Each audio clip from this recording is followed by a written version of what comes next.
मेरठ से मैं चुनाव लड़ रहा हूं। मुझे बहुत अच्छा लग रहा है। I am feeling thrilled absolutely.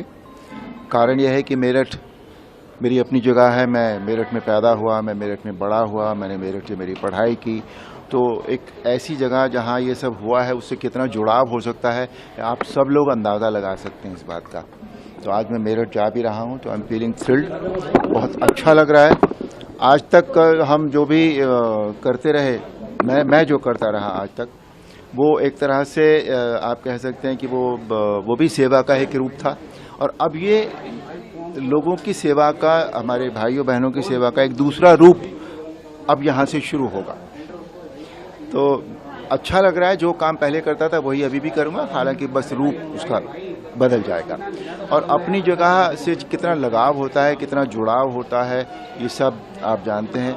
मैं 2-3 साल पहले लास्ट टाइम जब मेरठ गया था, तो वहाँ के मतलब आज जब से ये हुआ है कि मुझे मेरठ से चुनाव लड़ना है, तब से वहाँ का मेरा पुराना घर, मेरे जिन गलियों में, जिन कूचों में, जिन स्कूल्स में मैं पढ़ा हूँ, वो सारे मेरी नज़रों के सामने जो है वो घूम रहे हैं।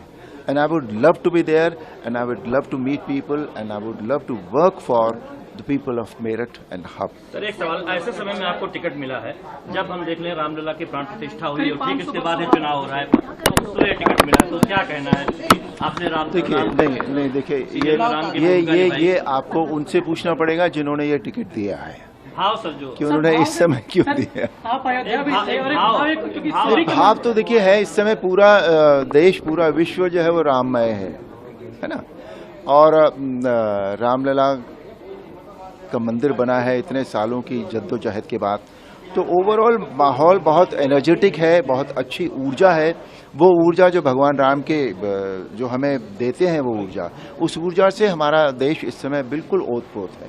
तो अच्छा लग रहा है, बिल्कुल हर चीज पॉजिटिव नजर आती है। सर, मेरठ की जनता के लिए बीजेपी ने सर इसीलिए 370 का एक नारा दिया और 400 पार एनडीए से। तो आपको लगता है कि ये जो तमाम काम हुए उसमें ये आंकड़ा आ जाएगा? नहीं, काम तो देखिए इतने हुए हैं कि उनको गिनाया नहीं जा सकता। मतलब इतने काम, जितने काम हमारे आदरणीय प्रधानमंत्री ने कर दिए हैं इन सालों में, मुझे नहीं लगता अगर उसके आगे एक जीरो भी लगाई जाए तो उतने सालों में वो काम हो पाते। इतना उन्होंने काम कर दिया है। उनकी जो इच्छा है, जो विल पावर है, उनकी जो एनर्जी है, वो आज तक किसी भी नेता में, किसी भी पॉलिटिशियन में देखने को नहीं मिली। और मुझे वो पॉलिटिशियन नजर ही नहीं आते अब मुझे वो एक ऐसा कर्मठ आदमी नजर आता है जो अपने देश के लिए, अपने देश के लोगों के लिए, अपने देश की महिलाओं के लिए सब कुछ भी करने को तैयार है और कर रहा है। वो जितने वादे उन्होंने किए हैं वो सारे पूरे हो रहे हैं धीरे धीरे।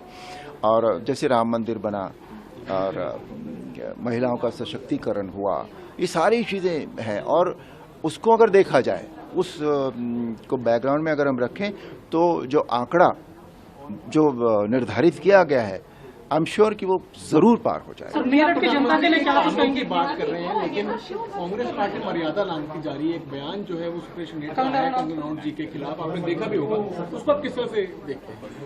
नहीं देखिए, उस बारे में मैं किसी पार्टी के बारे में, किसी व्यक्ति विशेष के बारे में मैं नहीं कहना चाहूँगा कुछ भी। आपको मेरे विषय में कुछ पूछना हो, मेरी पार्टी के विषय में कुछ पूछना हो। सर, मेरठ की जनता को लेकर क्या कहेंगे, किन बातों को लेकर आप उनके पास जाएंगे, ये काम करेंगे? ये मैं बाद में बताऊंगा जब जाऊं।